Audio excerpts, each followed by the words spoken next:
Hello everyone, welcome to another video. So in this video I would like to talk about the challenges to play pop music in music therapy. I started discussing about how to play pop music in music therapy when I started teaching in Aalborg University in the course of improvisation in music therapy. So our students, they need to play in the exam. They need to play one solo improvisation where they need to play in a solo, as I said, and sound in one specific music style. Well, we have different 7 styles, so we include many, for instance, like jazz, pop, blues, classical, Latin American music, folk, and rock. So these are the 7. And they need to play the pop. Pop is one of the genres that they need to play. So since I started working in Aalborg University, I started searching and trying to study different materials in music therapy talking about pop music. So we don't have too much because we have at least 2 books that they discuss specifically the topic regarding pop music and music therapy. But I found that it was important to go deep in this perception about pop music. First of all, if we are talking about pop music, it's important to go for some definitions. So the really classical definition is that pop music is a genre of popular music that is originated in the US and UK during the mid-50s. Because in this period, in the mid-50s, we start to have this idea that we can sell music, that people, they can consume music. So we have all these managers with this interest that people, they can consume music in many different ways, taking the music as a product. So that the composers and the musicians, they need to do proposals considering this possibility to sell a product for people. And for sure this impacted in some ways the way that people, they compose and they produce music. So one of the first things that we could find out going through the 50s and for sure in the 60s is that people, they start to decrease the use of different jazz 7 chords in the songs just to have something more standard for this proposal of selling music. And even nowadays, this model that started in the 50s is still going on in a way that people, they have this interest of presenting something that they can sell. And actually there are some specific companies that they have this interest, and I'm just checking here because I would like to show you, not show you, but I would like to talk with you about this. So for instance, I'm just opening here one example to give you one idea about that. So there is, for example, a company called Hit Songs Deconstructed. So people that they analyze the structure of pop music, the structure of the data just to do some specific analysis. So in a way, people still nowadays, they are really interested in this way of selling music, and this is one possibility. So another definition that we can give for pop music is one definition from the Journal of Research and Music Education, that pop music was defined in its broadest sense to include any type of music that people had experienced through the mass media or any other means. In some ways, in this definition, we can understand that pop music is every kind of music that we can have experienced through the mass media. So it means that it's a broad definition that allows to include a diverse range of styles of music.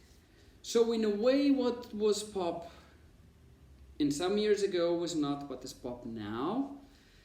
And this is something that I would like to discuss with you, because as a music therapist, considering just these 2 definitions, Okay, so pop music is a model that started in the 50s, and pop music is defined as something for the mass media to sell, that people they can consume music. And at the same time, according to the second definition, there is no one way to play pop music. I need to consider a diverse range of music. As a music therapist, this is a big challenge. First of all, because I need to understand the beliefs and the understandings of my client, because what is pop for my client maybe is not pop for me. And according to Daniel Levitin, in one of his publications, he says that the songs that we experience during our teenager period, so these songs, they are so important for us. And maybe this is the kind of song that would like to listen even when we are adults. So in some ways, we can talk about a kind of a third definition that in some dictionaries we find out about pop music. That pop music is the music that you listen, especially when you were teenagers. So the mass media that normally the teenagers, they listen. And this will make a lot of sense in music therapy, because sometimes what is popular for me is what I heard when I was a teenager.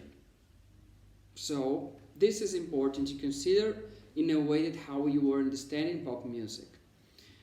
So we have a lot of differences in terms of the music that we had in the different years through the different decades. But remember that we need to consider culture, even that we have a kind of international mainstream based on, especially in the US and the UK music, we have a variety of different kinds of pop music considering the different regions. And this is so important, that you can consider the cultural background of your clients to consider what is pop music. This is extremely relevant. So if we consider different decades, so we will have completely different understandings about pop music. So even that the pop music is so diverse, we can consider 3 periods of revolution in terms of the way that the music changed really fast. And these 3 periods, they were defined for many people, but especially there is an article, and I will put in the description of this video as well, some resources for you, and one is this one called The Evolution of Popular Music in USA between the 1960 to 2010. So Matthias Mausch is the leader of this publication, so the first author, and he has as well one video on YouTube, really nice, explaining all these details. And it's important for us, for sure I will not spend the whole time of this video talking about these revolutions, but this was based especially in the Billboard, that, you know, the Billboard, it's a kind of, you have the top 10, the top 100 for the different years, so this is a way that they can control how people are selling music in many different ways. And we had 3 different really important time points. So the first revolution was during the early 60s, with all these British bands coming in, like Beatles, Rolling Stones, that we had this revolution with the rock bands that influenced really in an important way. And in some ways, these artists, they are the first that we have in our minds when we think about pop music. So especially Rolling Stones, Beatles, because, you know, they were the first in this revolution presenting something different from people, and they impact a lot in terms of how people, they were selling music. And even nowadays, I can consider the bands from this first British revolution as, in some ways, something really important for the difference in terms of the music.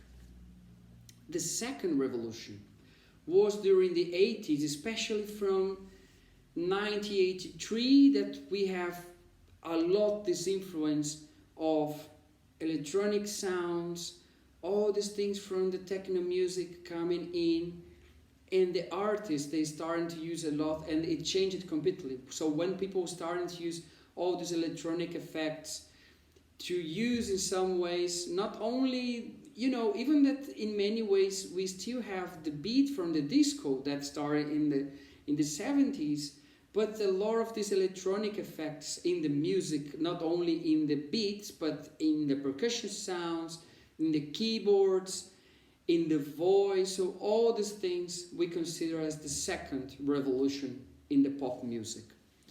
So that people, they start to use. And it's interesting that especially the artists from this period, from the 80s, they are considered nowadays the legends of music. So we have Madonna, we have Prince, we have Michael Jackson. Even if we see in terms of CDs or discos that these people, they were selling during this period, it's amazing, especially how Michael Jackson was the top one during the whole 80s. So this was the second revolution. And the third revolution we have during the early 90s, when we have a lot of influence of the hip-hop. It's interesting that in the 80s especially, we didn't have too many changes, especially when we have a lot of influence of the rock and roll, or the rock and roll combined with country music as well. So for instance, in the 80s we had a lot of influence, like bands like Van Halen, Bon Jovi, Kiss, and in some ways we didn't have too many changes in the way that how people they use music. But afterwards, in the 90s, we have the third biggest revolution. So with the hip-hop, we start to have more beats, so the percussion was more important, and the use of harmony and melody was decreasing a lot during the 90s. And in some ways, as well, the use of guitars with overdrive or distortion, so we have more beats, and this was the third revolution. And even nowadays, when we look the music that we have now in some ways today in 2020, so the moment I'm recording this video, we still have this influence from this really important influence from specifically from the hip-hop, because we incorporate a lot of this influence. But don't worry, I will record another video just to talk about the pop music today.